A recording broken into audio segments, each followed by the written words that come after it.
श्री शिवाय नमस्तुभयम। दोस्तों, आप सभी लोग जानते हैं कि 30 जुलाई 2025 को पड़ रही जो बुधवार है, श्रावण महीने में पड़ने वाला सबसे बड़ा बुधवार षष्ठी तिथि है। क्योंकि आषाढ़ महीने के बाद सावन का बुधवार षष्ठी तिथि पड़ रहा है, जिसका बहुत ही बड़ा और विशेष महत्व होता है। और ऐसा दिन पूरे साल में सिर्फ एक ही बार आता है। और दोस्तों, आप सभी लोग जानते हो कि बुधवार का अगर सबसे बड़ा कोई उपाय है तो वह 7 गेहूं के दाने वाला उपाय है।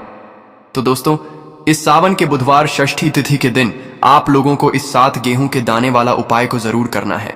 बहुत सारे लोग होंगे जिन लोगों ने इस उपाय को ना किया हो, मतलब पूरा साल निकल गया, उन्होंने किसी भी दिन इस 7 गेहूं के दाने वाला उपाय को ना किया हो। पर दोस्तों, आपके पास एक आखिरी मौका बचा हुआ है, जो कि 30 जुलाई के दिन है। तो इस दिन आप लोगों को इस वाले उपाय को जरूर कर लेना है।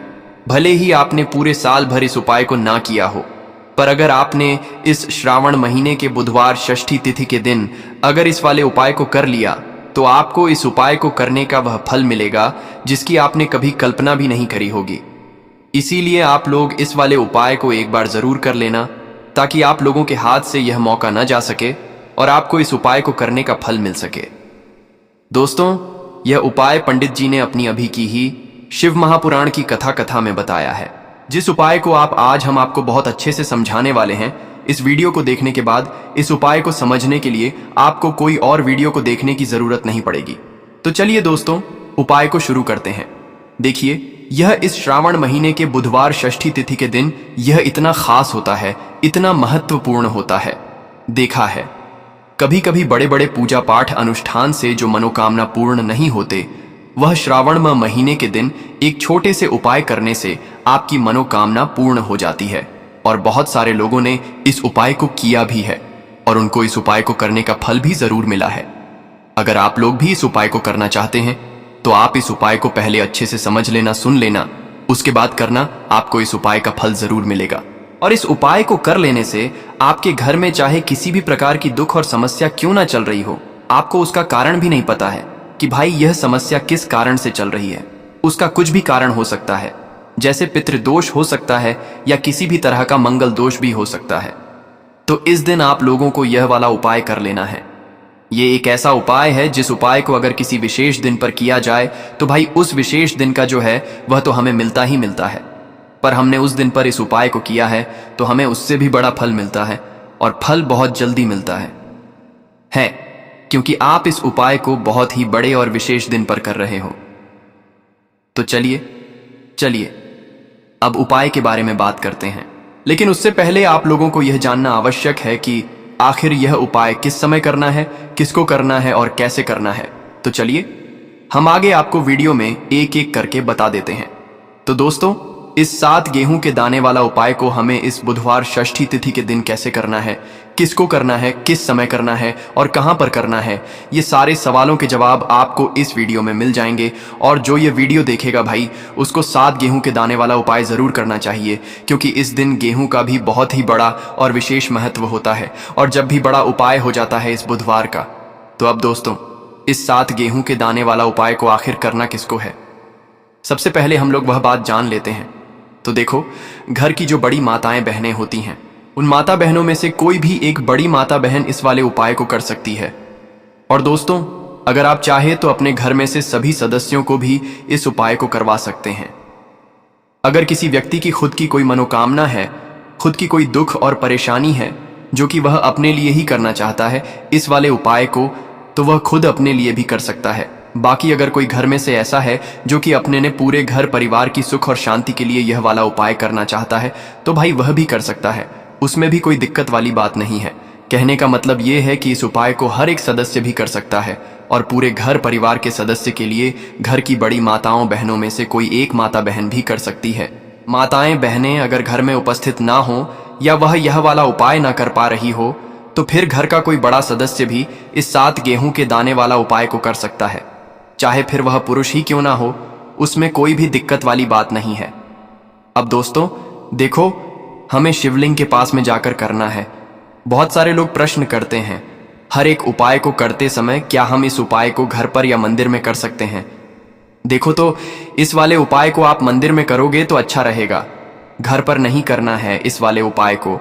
उसके बाद में दोस्तों जो अगला प्रश्न निकल कर आता है वह यह आता है इस उपाय को लेकर कि आखिर इस उपाय को हमें किस समय करना है, सुबह के समय करना है कि शाम के समय करना है। तो देखो, इस वाले उपाय को आप लोग सुबह के समय भी कर सकते हो और शाम के समय प्रदोष काल में भी कर सकते हो। अब अगर आप पूछो कि भाई सबसे उत्तम समय कौन सा रहेगा इस 7 गेहूं के दाने वाला उपाय को करने का, तो हम आपसे बस यही कहेंगे कि इस उपाय को आप शाम के समय करेंगे तो ज्यादा बेहतर होगा। बाकी अगर सुबह के समय भी करेंगे तो भी अच्छा होगा, उसमें कोई भी दिक्कत वाली बात नहीं है।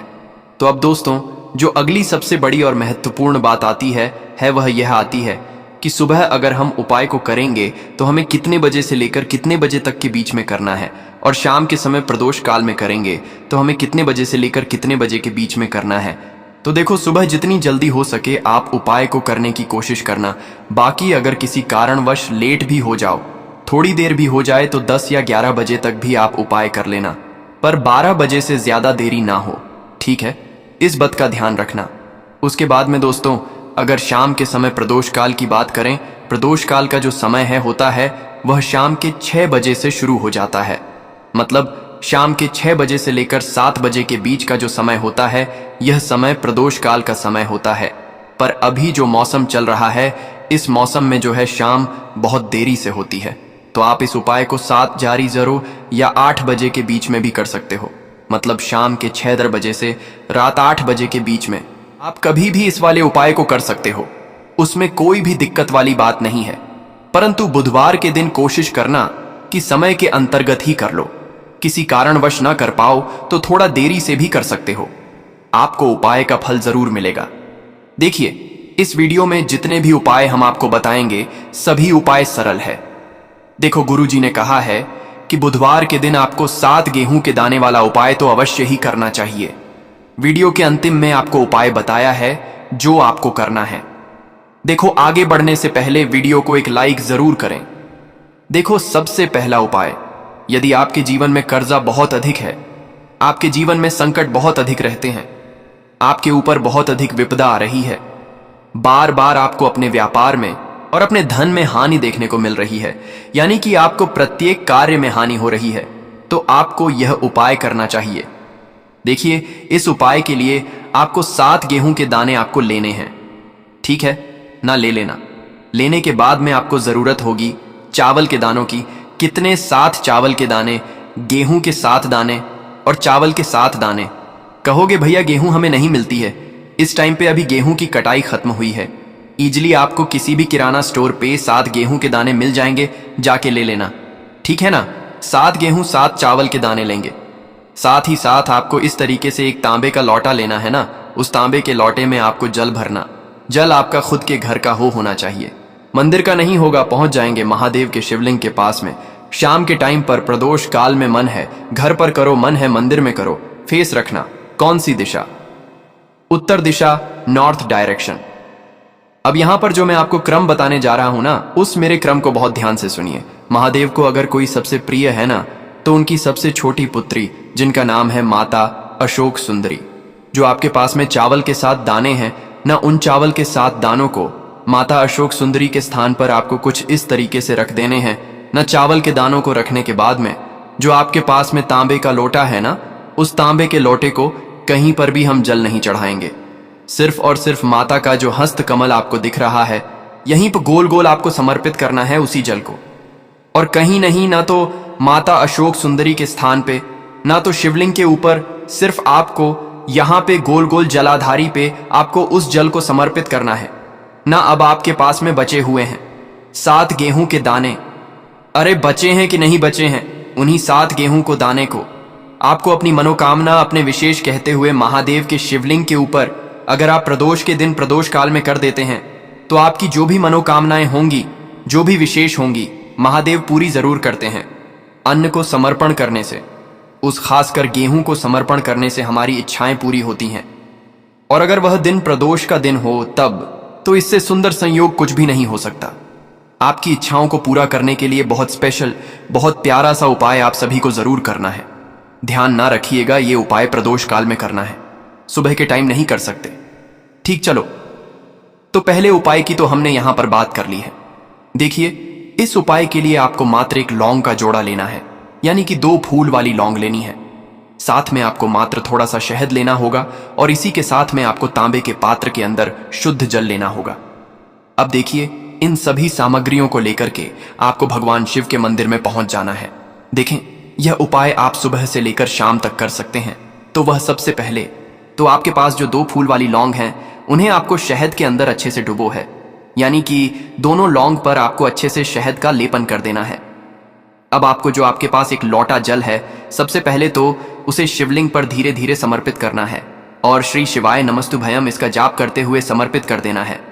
अब आपके पास जो 2 फूल वाली लौंग है, शहद से उसे आपको शिवलिंग पर अर्पित करना है और आपको प्रार्थना करनी है कि जीवन में जो रोग की स्थिति है वह समाप्त हो, जीवन के जो संकट और समस्याएं हैं वह सभी समाप्त हो, जीवन से जो कर्ज की समस्या है वह समाप्त हो। इस प्रकार से प्रार्थना करते हुए यह जो 2 फूल वाली लौंग ही शहद संयुक्त, इससे आपको शिवलिंग पर अर्पित कर देनी है। आपकी जो भी समस्या होगी इस बुधवार षष्ठी तिथि के दिन अवश्य ही समाप्त हो जाएगी। तो इस प्रकार से आपको पहला उपाय करना है। अब हम बात कर लेते हैं दूसरे उपाय के बारे में। देखो, यह उपाय आपके लिए सर्वश्रेष्ठ होने वाला है। देखिए, इस उपाय के लिए आपको मात्र 5 हरे मूंग के दाने आपको साबुत लेने हैं, खंडित नहीं होने चाहिए, इस बात का ध्यान रखें। और इसी के साथ मैं आपको एक तांबे के पात्र के अंदर अपने घर से शुद्ध जल ले लेना है। अब दोस्तों, इन सभी सामग्रियों को लेकर के आपको सीधे पहुंच जाना है भगवान शिव के मंदिर में। देखिए, इस उपाय को भी आप सुबह भी कर सकते हैं और शाम के समय में भी कर सकते हैं। देखिए, भगवान शिव के मंदिर में पहुंचने के बाद आपके पास जो 5 हरे मूंग हैं, उनमें से पहला जो हरा मूंग है, आपको शिवलिंग के सामने जो नंदी महाराज होते हैं और उनका जो पैर उठा हुआ होता है, वहां पर आपको पहला हरा मूंग समर्पित कर देना है और आपको ओम नमः शिवाय इसका जाप कर लेना है। फिर आपको दूसरा हरा मूंग लेना है और शिवलिंग पर जो श्री गणेश जी वाला स्थान होता है, वहां पर आपको यह दूसरा हरा मूंग समर्पित कर देना है, यानी कि शिवलिंग के सीधे तरफ आपको यह दूसरा हरा मूंग समर्पित करना है और फिर आपको ओम नम शिवाय या फिर श्री गणेशाय नम इसका जाप कर लेना है। तीसरा हरा मूंग का दान आपको भगवान शिव की सबसे प्रिय पुत्री माता अशोक सुंदरी वाले स्थान पर समर्पित करना होगा। शिव की जो जलाधारी होती है, जहां से जल बह करके आता है, उसी जलाधारी के बीच में जो कहीं कहीं उठी हुई लाइन होती है सांप की आकृति के रूप में, वहीं पर आपको तीसरा हरा मूंग समर्पित करना है और फिर आपको ओम नमः शिवाय इसका जाप कर लेना है। अब दोस्तों, चौथा जो हरा मूंग है, उसे आपको भगवान कार्तिकेय जी का जो स्थान होता है शिवलिंग पर, वहां पर आपको यह चौथा हरा मूंग का दाना समर्पित कर देना है और आपको ओम नमः शिवाय इसका जाप कर लेना है। अब दोस्तों, आपके पास जो 5वां और अंतिम हरा मूंग बचा हुआ है, उससे जल के पात्र के अंदर डाल देना है और इस हरे मूंग से युक्त जल से आपको भगवान शिव के शिवलिंग का अभिषेक कर देना है। जल आपको बिल्कुल धीरे धीरे समर्पित करते जाना है और लगातार आपको महापुराण के मूल श्री शिवाय नमस्तुभ्यम इसका जाप करते रहना है। फिर आपको शिवलिंग के सामने बैठकर, यदि आप अपने बच्चों के लिए यह उपाय कर रहे हैं, यदि आप अपने बच्चों की बुद्धि ज्ञान और विवेक के लिए उपाय कर रहे हैं, तो उसके लिए आपको प्रार्थना कर लेनी है। या फिर व्यापार में वृद्धि करने के लिए यह उपाय कर रहे हैं, तो उसकी कामना करते हुए आपको प्रार्थना कर लेनी है। या फिर अपनी नौकरी के लिए कर रहे हैं, या फिर अपने इंटरव्यू के लिए, या फिर धन की प्राप्ति के लिए कर रहे हैं, जिस भी कामना के लिए आप उपाय कर रहे हैं, उसे परिपूर्ण करने के लिए आपको महादेव से प्रार्थना कर लेनी है और फिर आपको वापस अपने घर आ जाना है। पूज्य गुरु जी ने कहा है कि जो भी व्यक्ति इस उपाय को कर लेता है, तो यकीन मानिए आपके जीवन की जो सारे संकट, कष्ट और बाधाएं ही वह सभी समाप्त होंगे। अब हम बात करते हैं अगले उपाय की। इस उपाय के लिए आपको एक दीपक लेना है। दीपक आप मिट्टी का भी ले सकते हैं और शुद्ध आटा मड़कन कर सकते हैं। दीपक के अंदर गोल बाती का प्रयोग करना है और दीपक के अंदर आपको शुद्ध घी का प्रयोग करना है। इसी के साथ में आपको मात्र एक फूल वाली लौंग लेनी होगी। अब ये एक दीपक और एक फूल वाली लौंग लेकर के सीधा आपको पहुंचना होगा बरगद के वृक्ष के वहां पर। देखिए, सबसे पहले तो आपके पास जो एक फूल वाली लौंग है, उसे आपको बरगद के वृक्ष की जड़ में समर्पित करना है। देखिए, अगर आपके जीवन में कोई भी बड़ा संकट आने वाला है, कोई भी बड़ा कष्ट आने वाला है, तो वह इस उपाय के माध्यम से दूर होने वाला है।